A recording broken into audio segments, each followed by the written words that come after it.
नमस्कार, मैं हूं निकिता और आप देख रहे हैं सत्यहिंदी.com। चलिए एक नजर डालते हैं अब तक की सुर्खियों पर। कांग्रेस समेत कई विपक्षी दलों के सांसद आज गुरुवार को संसद के मौजूदा बजट सत्र के पूरा होने के बाद संसद भवन से विजय चौक तक तिरंगा मार्च निकालेंगे। कांग्रेस अध्यक्ष मल्लिकार्जुन खड़गे ने संवाददाताओं से बातचीत के दौरान इस बात की जानकारी देते हुए कहा कि इस सत्र की समाप्ति के बाद विपक्षी सांसद तिरंगा मार्च निकालेंगे। उन्होंने कहा कि आगे भी विपक्षी दल एक साथ मिलकर काम करेंगे। वहीं कांग्रेस के संगठन महासचिव केसी वेणुगोपाल ने इस तिरंगा मार्च को लेकर कहा कि यह तिरंगा मार्च संसद भवन से विजय चौक तक निकाला जाएगा। उन्होंने आरोप लगाया कि सत्र में कार्यवाही बाधित होने के लिए पूरी तरह से सत्ता पक्ष जिम्मेदार है। बिहार में विधान परिषद के लिए 5 सीटों पर हुए चुनाव के नतीजे कल बुधवार को घोषित किए गए हैं।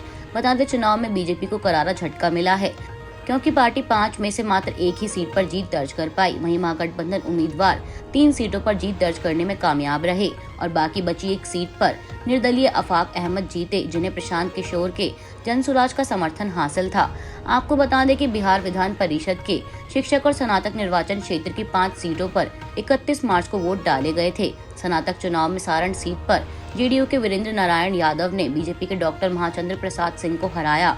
वहीं सारण शिक्षक सीट पर निर्दलीय प्रत्याशी आफाक अहमद ने, इसके अलावा गया शिक्षक निर्वाचन सीट पर बीजेपी के जीवन कुमार ने जेडीयू के संजीव श्याम को हराया, जबकि गया स्नातक सीट पर आरजेडी और बीजेपी के प्रत्याशी के बीच टक्कर जारी है। यहाँ चुनाव परिणाम की घोषणा होनी अभी बाकी है। वहीं कोशी शिक्षक सीट से जेडीयू के संजीव कुमार सिंह फिर जीतने में कामयाब रहे। असम में भारतीय जनता पार्टी के नेता ने ताजमहल गिराने की बात कही है। विधायक रूपज्योति कुर्मी ने कहा कि ताजमहल प्यार का प्रतीक नहीं है। मैं प्रधानमंत्री नरेंद्र मोदी से ताजमहल को तुरंत ध्वस्त करने का आग्रह करता हूं। बीजेपी विधायक रूपज्योति कुर्मी ने केवल ताजमहल ही नहीं बल्कि कुतुब मीनार को भी गिराने की बात कही। उन्होंने कहा कि इस बात पर जांच हो कि मुगल बादशाह शाहजहां अपनी पत्नी मुमताज से सचमुच प्यार करते थे। रूपज्योति कुर्मी ने सवाल उठाते हुए कहा कि अगर वो मुमताज से प्यार करते थे तो मुमताज की मौत के बाद 3 और शादियां क्यों की थी। दरअसल सन 1526 में मुगल भारत आए, जिसके बाद उन्होंने कुतुब मीनार बनाया। शाहजहां ने चौथी पत्नी मुमताज के लिए ताजमहल बनवाया था। शाहजहां ने कुल 7 शादियां की थी। रूपज्योति कुर्मी ने कहा कि मैं पीएम मोदी से तुरंत ताजमहल और कुतुब मीनार को गिराने का अनुरोध करता हूं। इनको गिराकर दुनिया के सबसे खूबसूरत मंदिर बनवाए जाएं। विधायक ने मंदिर बनवाने के लिए अपनी महीनों की तनख्वाह दान करने की भी बात कही। तेलंगाना पुलिस ने Hindi SSC paper leak case में बड़ी कार्रवाई करते हुए बीजेपी के प्रदेश अध्यक्ष और सांसद बंदी संजय कुमार को मंगलवार 4 अप्रैल को हिरासत में लेने के बाद अब कल बुधवार 5 अप्रैल को गिरफ्तार कर लिया है, जिसके बाद कोर्ट ने संजय कुमार सहित उनके 2 साथियों को 14 दिनों की न्यायिक हिरासत में भेज दिया है।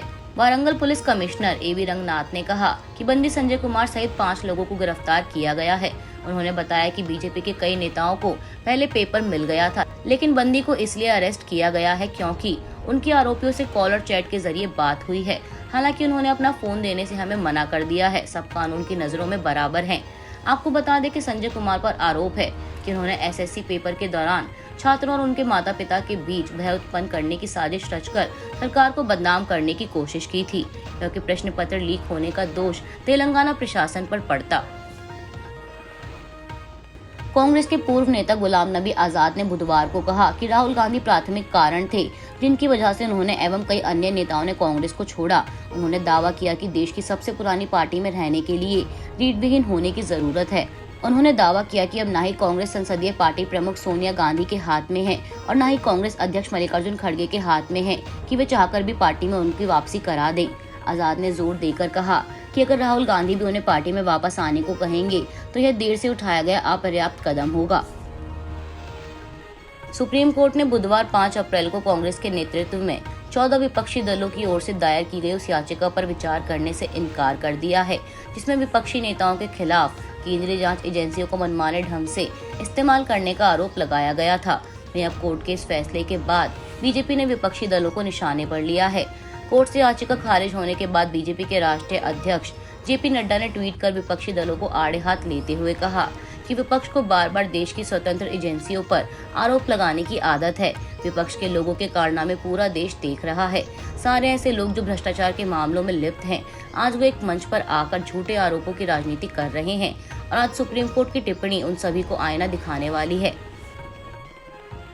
ईडी सीबीआई के खिलाफ 14 विपक्षी दलों द्वारा दायर की गई याचिका सुप्रीम कोर्ट द्वारा खारिज करने के बाद केंद्रीय मंत्री अनुराग ठाकुर ने आरोप लगाते हुए विपक्षी दलों पर तंज कसते हुए कहा कि भ्रष्टाचार में लिप्त रहे लोगों ने एकजुट होने का प्रयास किया, लेकिन उनकी असलियत अदालत में सामने आ गई।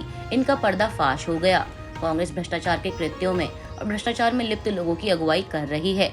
अनुराग ठाकुर ने कहा कि दुर्भाग्यपूर्ण है कि वे जांच में शामिल होने की बजाय बहाने बनाते हैं और मामले में देरी करते हैं कि जांच एजेंसियों का अधिकार है कि वे भ्रष्टाचार में लिप्त लोगों की जांच करें ताकि उनके खिलाफ समय पर कार्रवाई हो।